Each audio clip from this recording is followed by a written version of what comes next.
அவங்க குளிக்கிறதுக்கே சோம்பேறிப்படுவாங்க சார். 2 நாளைக்கு 3 நாளைக்கு ஒரு தடவை தான் சார் குளிப்பாங்க. அதுவும் அடம் பண்ணி நான் சத்தம் போட்டு குளிக்க வைப்பேன்.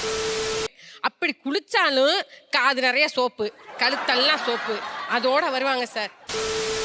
ஏய் என்ன குளிச்சிருக்க நீ, சோப்பு இப்படி எல்லாம் வந்திருக்கு, விடுமா துணி எடுப்பாங்க, அப்படியே தொடச்சுக்குருவாங்க சார். சொல்லுங்க சொல்லுங்க, அழகு தானே கரெக்டாக தான் சொல்றீங்க, சொல்லுங்க. இல்ல சார், ரொம்ப ஷையா ஃபீல் ஆகுது. என்ன பண்றது, நான் அப்படித்தானே பண்றேன். யாரையா நீ கை நீட்டி ஏன் சோம்பேறி மாதிரி இருக்க அப்படின்னா, எஸ் பேசிக்கலி ஐ எம் சோம்பேறி. பிகாஸ் பேசிக்கலி ஐ எம் சோம்பேறிங்க. முன்னால சோம்பேறிங்கிறது ஒரு அவமானமா, ஒரு எம்ப்ராசிங் மொமெண்ட் நினைச்சாங்க. ஆனா இப்ப பாத்தீங்க அப்படின்னா சோம்பேறிங்கிறது எஸ் ஐ எம் சோம்பேறி அப்படின்னு ஒரு கேஷுவல் டேர்ம் ஆயிடுச்சு. அவ்வளவுக்கு கிரைண்டரா கிரைண்ட். நான் சோம்பேறி தான் என கூலாக சொல்பவர்கள் மற்றும் அவர்களின் குடும்பத்தினர். வெரி குட், எல்லாரும் ஜோரா ஒரு தடவை கை தட்டுங்க. நீங்க எல்லாம் சோம்பேறிகள் கரெக்டா? அப்ப கூட யாரும் கூச்சமே இல்ல நீங்க சோம்பேறி தான் அப்படிங்கறத நீங்களே ஒப்புதல் வாக்குமூலம் கொடுக்க போறீங்க. பல இருக்குதே, எதை சொல்றது? நான் நடக்கிறதுக்கே ஃபர்ஸ்ட் சோம்பேறிப்படுவேன் சார். நடக்கிறதுக்கே சோம்பேறிங்களா? நடக்கிறது கூட ஒரு வேலையா இருக்கே. நான் வந்து நடக்கவே மாட்டேன், பெட்லயே தான் உட்காந்துட்டு இருப்பேன். எங்க அம்மா தான் எல்லாமே எனக்கு போட்டு வந்து கொடுப்பாங்க. அதே மாதிரி நான் நிறைய இழந்திருக்கேன் என் சோம்பேறினால. நான் ஒர்க் போயே 2 இயர்ஸ் ஆச்சு, காலேஜ் முடிச்சு 2 வருஷம் ஆச்சு. ஓஹோ, தண்டச்சோரா. ஸோ இறங்கி போயிட்டு வரணும், ஸோ கிளம்பணும், குளிச்சு கிளம்பணுன்ற போதெல்லாம் ரொம்ப கஷ்டமா இருக்கு. இதெல்லாம் உண்மையா? கிளம்பணும்ல சார், ட்ரெஸ்ஸு போடணும், குளிக்கணும், கொஞ்சமாச்சும் மேக்கப் போடணும், அதெல்லாம் கிளம்பி போகணும்ல. 10 மாசம் சுமந்து பெத்ததுக்கு 10 பைசா கூட பிரயோஜனம் இல்ல. இதனால நான் காலேஜ் வந்து ஃபைன் கட்டி தான் எக்ஸாம் எழுதினேன். ஏன்னா எனக்கு அட்டெண்டன்ஸே இல்ல. லீவ் போட்டு தூங்க 10 மணிக்கு காலேஜ் சார், நான் போக மாட்டேன் காலேஜுக்கு. ஒத்த ரோசா, பிள்ளைய ரொம்ப அற்புதமா வளர்த்திருக்கம்மா, நீ ரொம்ப அழகா வளர்த்திருக்க, நன்றி. அதனால தூங்கிட்டதுக்கு அப்புறம் லாஸ்டா பார்த்தா அட்டெண்டன்ஸே இல்லம்மா, நீ ஃபைன் கட்டி நான் 6000 கட்டி போனேன் நானு. நீ எல்லாம் நல்லா வருவடா, நல்லா வருவ. அப்படி வீட்டுல நீங்க அப்படி என்ன அரும்பெரும் வேலைகள் பாக்குறீங்க? ஒன்றும் பண்ண மாட்டேன் சார், அப்படி ஜாலியா படுத்துட்டே இருப்பேன், ஃபோன் பார்த்துட்டே இருப்பேன். ரீல்ஸ் அதிகமா பார்ப்பேன் சார். சார்ஜை பக்கத்துலயே மாட்டிட்டு இப்படி பார்த்துட்டே உட்காந்துட்டு இருப்பேன். இதெல்லாம் ஒரு பெருமையா? இவ்வளவு ஆக்ரோஷமா நான் சோம்பேறியா இருப்பேங்கிறத கேஷுவலா சொல்றாங்க, நீங்க ரகண்டு என்னனே சிரிக்கிறாரு? அவங்க குளிக்கிறதுக்கே சோம்பேறிப்படுவாங்க சார். 2 நாளைக்கு 3 நாளைக்கு ஒரு தடவை தான் சார் குளிப்பாங்க. அதுவும் அடம் பண்ணி நான் சத்தம் போட்டு குளிக்க வைப்பேன். விரல வைக்கிறதுக்கே இப்படி குளிர்ற, உடம்ப கொண்டு உள்ள வச்சா என்ன ஆகும்? அப்படி குளிச்சாலும் காது நிறைய சோப்பு, கழுத்தெல்லாம் சோப்பு, அதோட வருவாங்க சார். இப்படி தாண்டா அசிங்கப்படுறதுனா வாழ்க்கையில. ஏய் என்ன குளிச்சிருக்க நீ, சோப்பு இப்படி எல்லாம் வந்திருக்கு, விடுமா துணி எடுப்பாங்க, அப்படியே தொடச்சுக்குருவாங்க சார்.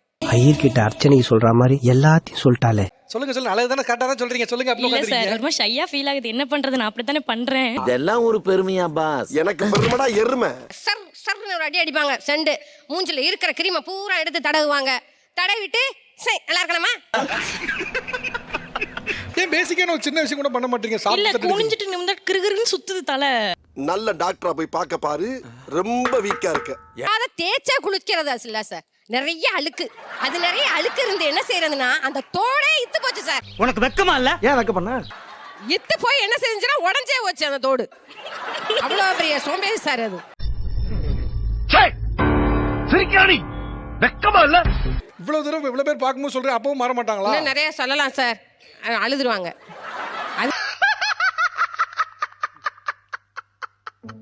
இதுவே கம்மியா? ஆமா சார், இது கம்மி. சரி இன்னும் ஒண்ணு சொல்லுங்க பாப்போம். ஐயோ வேணாம், சும்மா சொல்லு, அசிங்கமா இருக்கும். அவங்க அசிங்கப்படுத்துற மாதிரி தான் சொல்லிடுவாங்க சார். ஓ, இது வரைக்கும் உங்களை பெருமைப்படுத்தினாங்க, இனிமேல் தான் அசிங்கப்படுத்த போறாங்களா? சோத்திரையும் அடி வாங்கியாச்சு, சேத்திரையும் அடி வாங்கியாச்சு.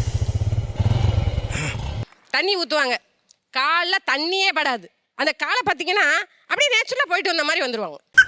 நான் நல்லா பண்றனோ இல்லையோ, ஆனா நீ நல்லா பண்ற. அது காலையில சார் ஜில்லுன்னு இருக்கும் தண்ணி. தண்ணி ஊத்துனா தூக்கம் போயிருது. அப்ப நான் என்ன பண்றது? ஓ, நீ அப்படி வரியா? சாப்பாடை எடுத்து அவங்க சாப்பிட மாட்டாங்க, நான் எடுத்துட்டு போய் ஊட்டி விடுவேன் சார். பட்னியா கிடைக்க மத்தியானம் வரையும். ஐயோ, எப்படி வளர்த்திருக்காங்க. சாப்பிடுறதுல சோம்பேறியாமா? எந்திரிச்சு போய் கையெல்லாம் கழுவிட்டு வரணும், அதான் கஷ்டம். நிறைய வகையில சோம்பேறி நான் நினைச்சிட்டு இருந்தேன். ஆனா வந்து இப்ப மேரேஜ் ஆனதுக்கு அப்புறம் தான் எனக்கு ரொம்ப மோசமான சோம்பேறின்னு நினைச்சிட்டு இருக்கேன். எந்திரங்கப்பா, டைம் ஆச்சுப்பா, வண்டி தொடக்கணும்னு சொன்னீங்கன்னா வண்டிலாம் தொடச்சுக்கலாம், பாத்துக்கலாம் அப்படின்ட்டாரு. என்ன வேலை வாங்க, வேலை வாங்க, வேலை. ஹனிமூனுக்கு பிளான் பண்றோம், நம்ம பிளான் பண்ணணும்ல, எங்கெங்க போகணும்னு ஒரு டெஸ்டினேஷன் வைக்கணும்ல. எதுவுமே இல்ல. அட பாவி, எவ்வளவு பெரிய விஷயம். இப்போ ஹனிமூனுக்கு சோம்பேறித்தனம் பண்றதுல எனக்கு உண்மையிலே இது எந்த கேட்டகரியில புரியல. இது டூ மச், இது டூ மச். என்னென்ன எங்க போய் புக் பண்றதுன்றது அந்த அளவுக்கு ஒரு நாலேஜ் இல்ல. மனசாட்சியே இல்லாம பேசக்கூடாதியா? நீ மனுஷனே இல்ல தெரியுமா? என் மேரேஜ்க்கே நான் வந்துட்டு காலையில லேட்டா தான் சார் எந்திரிச்சேன். கல்யாணத்துக்கே லேட்டா எந்திக்கிறதா? முகூர்த்தம் தான் சார் வச்சேன், 9 to 10. ஏன்னா என் பிள்ளைய பத்தி தெரியும்னு. என் வாழ்க்கையில இன்னும் நான் எல்லா குடும்பங்களை பார்க்கணும்னு இருக்கும், எனக்கே தெரியல. ஸ்டேஜுக்கு வந்துட்டு அந்த மந்திரம் எல்லாம் சொல்லிட்டு இருக்கும் போதும் கொட்டாய் விட்டுட்டே இருக்கேன்.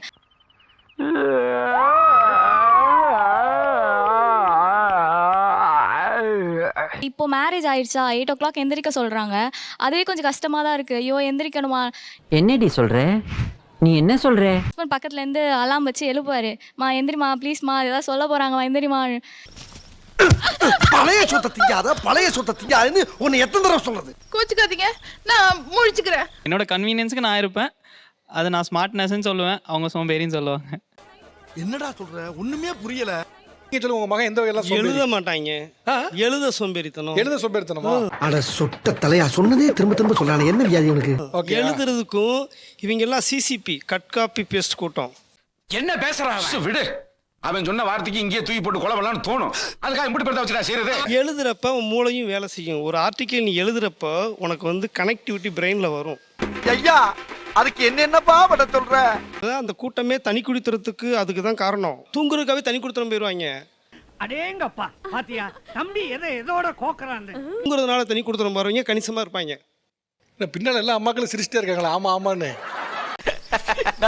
சிரிக்காத சொன்னா எனக்கு அசிங்கமா இருக்கு. உங்க பையன் வேற எந்த வகையில சோம்பேறியா இருக்காரு? அவன் 8th 9th படிக்கிறப்ப எங்க ஸ்கூல்ல என்னை பஞ்சாயத்து கூப்பிட்டாங்க. என்ன சொல்ல சொன்னா என்ன சொல்லிட்டு இருக்க?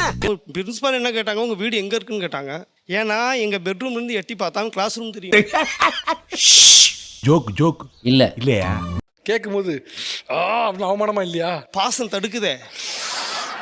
பூதா, என் மேல உனக்கு இவ்வளவு பாசமாடா? ஆமா மாஸ்டர், உன்னை நினைக்கும் போது என்னால முடியலடா. கிளாஸ் எல்லாம் இருக்கு, ஒண்ணும் பண்ணல. முடியாது. ஏன்? அவனை பெத்தா உங்களுக்கு தெரியும். அவனை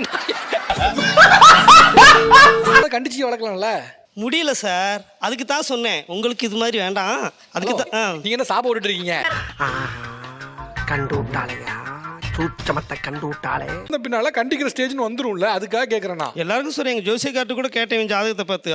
அது கிடக்கட்டும், இந்த இவனுக்கு ஒரு சீட் எடுத்து பாருங்க ஐயா, வெறும் பொய்யா சொல்லிக்கிட்டு தெரியலாம். ஜாப் போகலாம் அப்படின்ட்டு நினைக்கும் போது இல்லை நம்ம கவர்மெண்ட் ஜாப் போனால் கவர்மெண்ட் ஜாப் தான் போனோம். இதுவல்லவா லட்சியம்? இன்ன வரைக்கும் எழுதிட்டே தான் இருக்கு. படிக்கலாம் எடுப்பேன், ஆனால் தூங்கிடுவேன். சார், இதுக்கு பருத்தி மூட்டை பேசாம குடோன்ல இருக்கலாமே. 18ல இருந்து எழுதிட்டு இருக்காரு சார். 18ல முடிச்சாரு, இன்ஜினியர் முடிச்சாரு. 18ல 18ல இருந்து இப்போ டிஎன்பிஎஸ் எழுதிட்டே இருக்கீங்களா? ஆமா சார். ஆனா என்ன பிரயோஜனம்? அம்மன் ஜல்லிக்கு பிரயோஜனம். வேற எதனா ஜாப் தான் ட்ரை பண்ணணும் வெளியில. ஸோ நான் ஏதோ ஈஸி நினைச்சிட்டேன், ஆனா இன்ன வரைக்கும் முடியல. இப்போ இவ்வளவு பேசுற இல்ல, இந்த அறிவு உனக்கு முதல்ல இருந்திருக்கணும். கவர்மெண்ட் வேலை கிடைக்கிறது கஷ்டங்கிற கண்டுபிடிக்கிறதுக்கே நமக்கு 6 வருஷம் இருக்கு. ஆமா. என்னடா சொல்ற? என்னால நம்ப முடியலையே. இல்ல வேண்டாம், நம்ம வேற எதனா வேலைக்கு போயிடலாம் அப்படின்னு சொல்லிட்டு ஒரு முடிவுக்கு வந்துட்டேன் நான். ஏன்னா நடுவில் வர திடீர்னு மேரேஜ் வர ஃபிக்ஸ் பண்ணிட்டாங்க. இது வேறயா? பொண்ணுல கேட்கலையா என்ன வேலைக்கு போறோம்னு? பொண்ணு நான் வேலைக்கு போறேன், நான் பாத்துக்கிறேன்ட்டாங்க. இல்ல அவங்க வேலைக்கு போறேன்ட்டாங்க, அதனால பிரச்சனை இல்லை சார். இதுக்கெல்லாம் பேர் என்ன தெரியுமா? காலையில எழுந்து சாப்பிடுவேன், மார்னிங் டிஃபன் சாப்பிடுவேன்.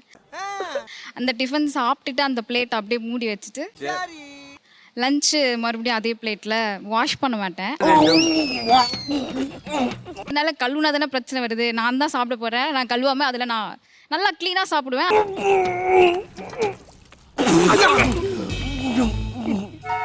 நான் புரோகிதர். வர ப்ரோக்ராம் எல்லாம் ரொம்ப ஏர்லி மார்னிங்காக வருது.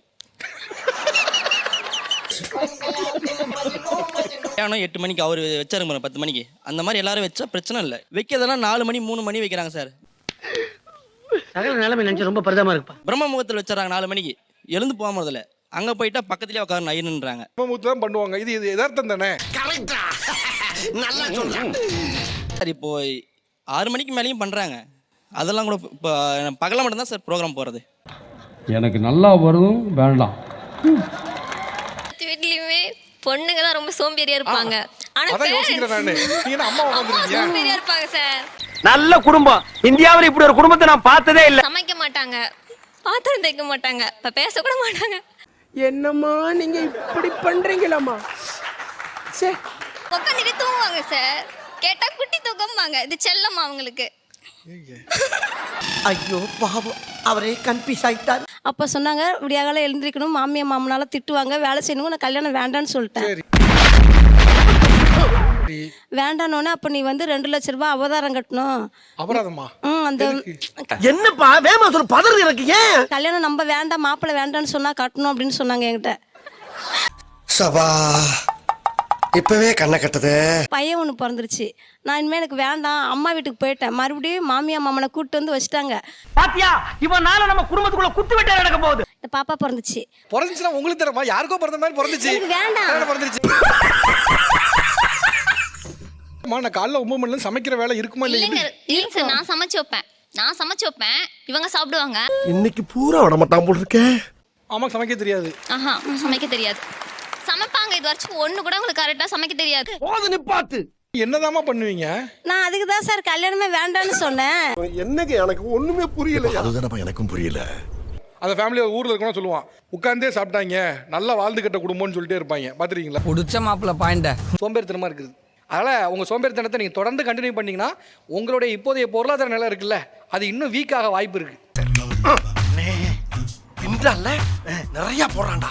ஸோ தயவு செஞ்சு உங்களுடைய சோம்பேறித்தனத்தை முடிஞ்ச அளவுக்கு ஷார்ட் பண்ணிக்கங்க. சந்தோஷமாக வீட்டுக்கு செல்லுங்கள். நன்றி, வணக்கம். சேனல் எதா இருந்தாலும் அது கொஞ்சம் ஆதரவு கொடுங்க. உங்க பொண்ணான கையை கொண்டு அந்த பெண்ணில தட்டிடுங்க.